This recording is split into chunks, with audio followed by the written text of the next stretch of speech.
यह Bible in one year का हिंदी प्रकरण है। 215वां दिन, मुरझाए बिना काम करना।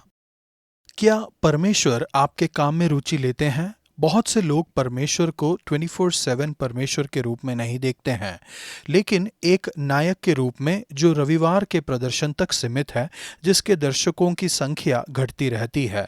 एक विख्यात राय यह है कि परमेश्वर और काम मिलते नहीं हैं। प्रतिस्पर्धात्मक काम जगत की मांगें मसीही करुणा और प्रेम के निश्चित शत्रु के रूप में दिखाई देते हैं, लेकिन परमेश्वर जिन्होंने विश्व का निर्माण किया और इसे बनाए रखते हैं, वह काम के स्थल के भी परमेश्वर हैं। यदि मसीह विश्वास काम के स्थान में महत्वपूर्ण नहीं है, तो यह बिल्कुल भी महत्वपूर्ण नहीं है। यह मेरे एक घनिष्ठ मित्र कैन कॉस्टा के वचन हैं। परमेश्वर के कार्य नामक उनकी पुस्तक में 40 से अधिक वर्षों से कैन मसीही सेवकाई से अपने विश्वास को जी रहे हैं, लंदन शहर के लौकिक कार्यस्थल में, और वह इसे एक मसीही के रूप में अपनी प्राथमिक बुलाहट के रूप में देखते हैं। जो कोई कार्य आप करने के लिए बुलाए गए हैं, इसमें शायद से आपके जीवन का एक बड़ा भाग लगेगा। काम परमेश्वर की अर्थव्यवस्था का एक महत्वपूर्ण भाग है। यह उसका भाग है जो आप करने के लिए सृजे गए थे, और उसका भाग है जो आप स्वर्ग में करेंगे। काम का एक आंतरिक मूल्य है। भजन संहिता 90 का 11 से 17 आपके काम का अनंत मूल्य है। हाल ही में बिल हाइबल्स ने हमारी मंडली को इन शब्दों के साथ चुनौती दी, अब आप क्या कर रहे हैं जो आपसे अधिक जिएगा।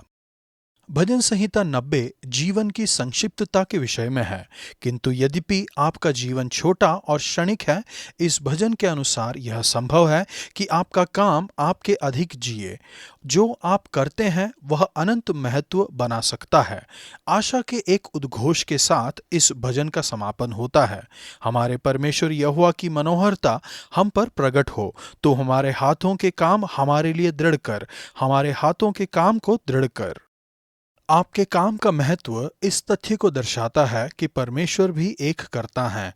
भजन संहिता के लेखक कहते हैं, तेरा काम तेरे दासों को और तेरे प्रताप उनकी संतान पर प्रकट हों। मुरझाए बिना काम करने में यागोविन लिखते हैं, हम यह सोचते हैं कि हमारे काम जैसी चीजें तो तब होती हैं जब हम पृथ्वी पर हैं। ये क्षणिक और कुछ समय से बढ़कर नहीं है।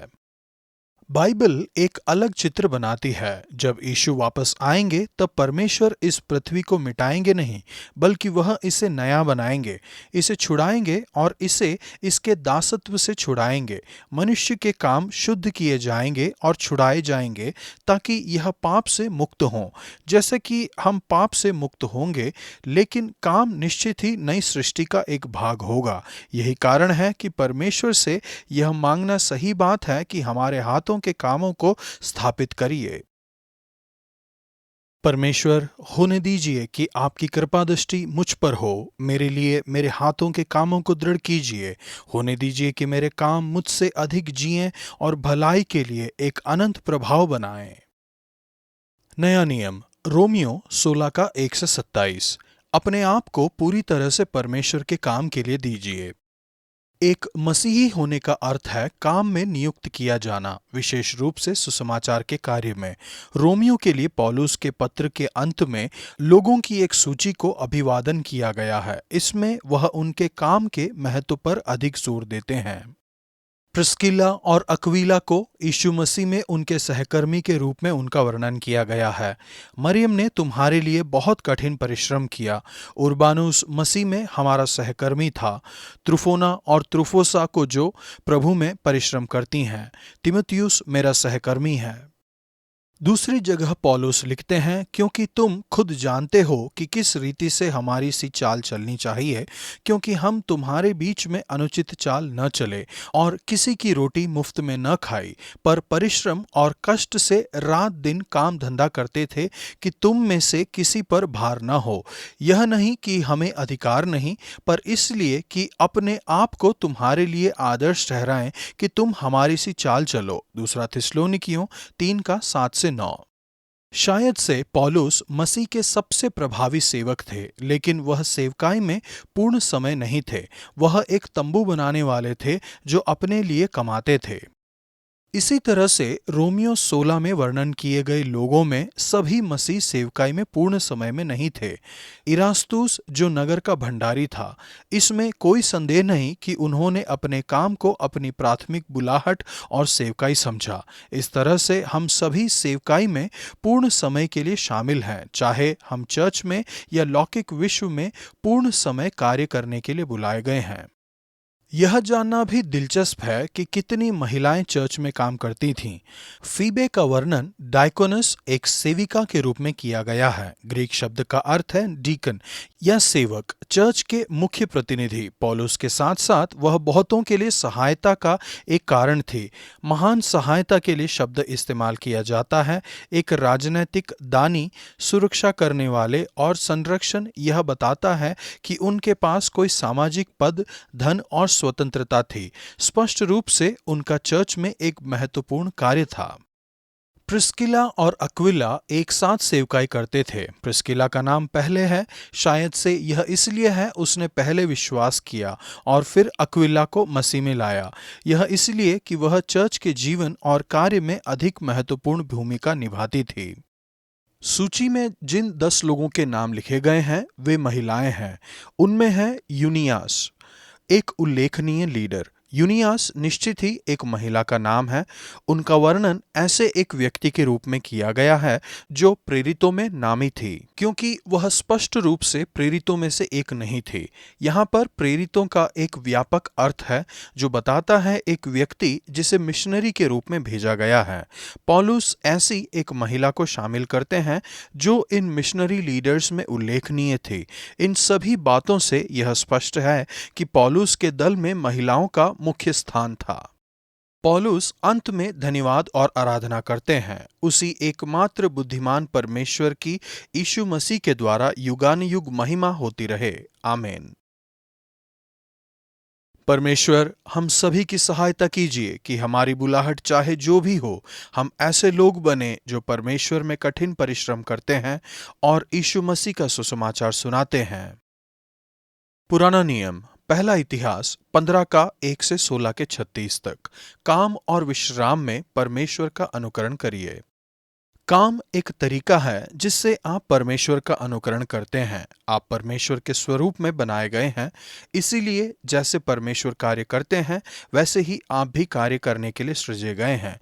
जैसे ही परमेश्वर ने सृष्टि के निर्माण में कार्य किया, वैसे ही हमें भी कार्य करना चाहिए। आदम की अनाज्ञाकारिता से पहले काम करने की आज्ञा दी गई। जैसा कि केन कोस्टा अक्सर कहते हैं, कार्य परमेश्वर के मूल नियम में था। दाऊद कार्य करते थे। उन्होंने अपने लिए एक भवन बनवाया, पहला इतिहास 15 का 1। उन्होंने लीडर्स को बुलवाया और उन्हें काम सौंपा। पवित्र और लौकिक के बीच में कोई विभाजन नहीं है। जो कुछ वे करते थे उसमें आराधना सबसे महत्वपूर्ण थी। दाऊद ने आराधना के कार्य के विषय में निर्देश दिए। कई लेवियों को इसलिए ठहरा दिया कि यहोवा के संदूक के सामने सेवा टहल किया करे और इस्राएल के परमेश्वर यहोवा की चर्चा और उसका धन्यवाद और स्तुति किया करे। दाऊद राजा आराधना में शामिल हो गए, नाचते हुए और उत्सव मनाते हुए। दिन के निर्धारित समय में उन्होंने वह किया जिसे जॉयस मेयर स्तुति के लिए रुकना कहती हैं। मुझे नहीं लगता कि परमेश्वर को इससे अधिक कुछ प्रिय है कि हम अपने काम के बीच में रुककर अपने हाथों को उठाकर उनकी आराधना करें। उदाहरण के लिए एक व्यवसायी के बारे में सोचिए, शायद से एक बड़ी कंपनी के प्रेसिडेंट। क्या यह अद्भुत नहीं होगा यदि दिन में कई बार वह अपने ऑफिस का दरवाजा बंद करें, ताला लगाएं, घुटनों पर जाकर कहें, परमेश्वर, मैं आराधना करने के लिए थोड़ा समय निकालना चाहता हूं। यही सच है विद्यार्थियों के लिए, माता पिता, रिटायर्ड लोग, सेक्रेटरी, विमान कर्मचारी, मस्तिष्क के सर्जन, क्लर्क और विक्रेता या जिस किसी के बारे में आप सोच सकते हैं उनके लिए। वे सभी अत्यधिक फलदायी, उत्पादक और शांतिपूर्ण दिन पा सकते हैं यदि वे दिन भर में परमेश्वर की स्तुति करने के लिए समय निकालें। हम सभी को महान आशीष मिलेंगी यदि हम स्तुति के लिए रुकेंगे।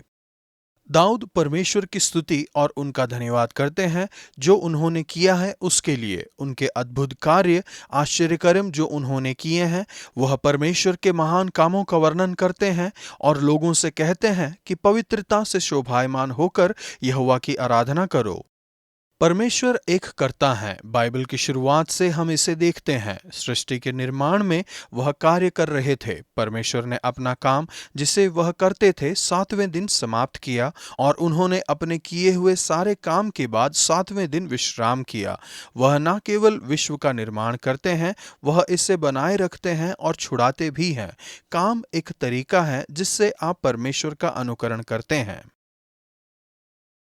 परमेश्वर, काम के लिए आपका धन्यवाद। आपका धन्यवाद क्योंकि कठिन परिश्रम भी एक आशीष है।